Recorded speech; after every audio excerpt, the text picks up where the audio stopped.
this is just random numbers.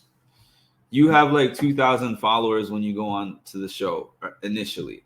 Then you get off the show, and then all of these people are now your fans.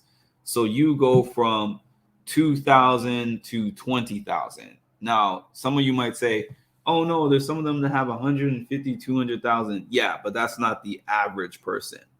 That's somebody who's really popular on the show or is probably one of the top finishers in the show. So let's say you go from 200 to 20,000.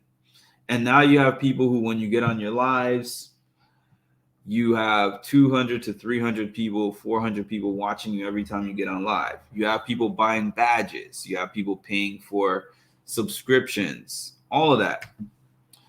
None of that means that you are rich and can't go back to another job.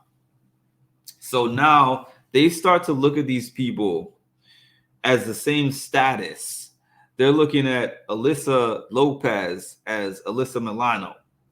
She's not Alyssa Milano. Yes, we know who she is. Yes, she is more popular than the average person.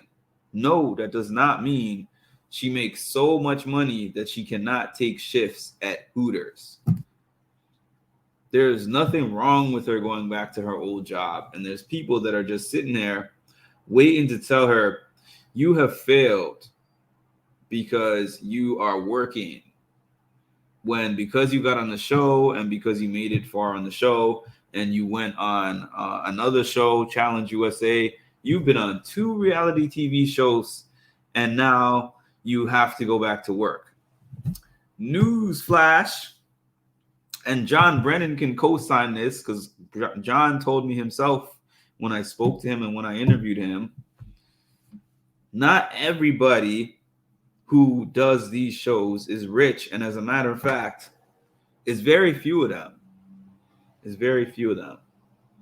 I think like an example of reality stars that have gone on a show and become rich like that is what's it called? Jersey Shore, because Jersey Shore became a cult phenomenon and there was a really high demand for those same people to keep coming back, and each of their agents demanded that the salaries go way up for them to continue.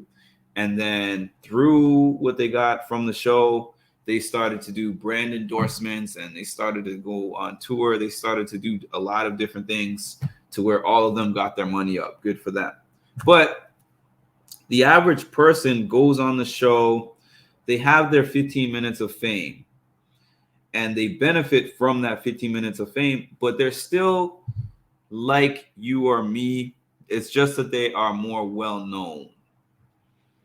And people become very judgmental to where they're like, okay, this person I should not be seeing them in this Hooters that I'm going to eat because you're Alyssa Lopez. You were on Big Brother 23.